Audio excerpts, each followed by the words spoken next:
Hi mga Zay, ikwento ko sa inyo kung paano ako nagsimula sa pagtitinda.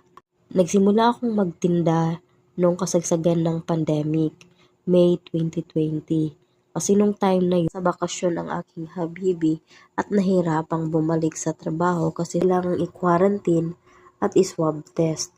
Kaya napagdesisyon na naming wag na lang munang bumalik at subukan naming magtinda lang muna kahit konti.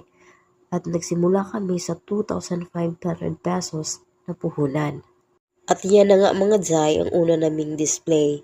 Itlog maalat, mani, mangga, apple at saka honey. Yes Zay, 2,500 na yung starting capital namin. Di naman kailang magsimula ng malaking puhunan kasi nasa stage of trial and error pa lang.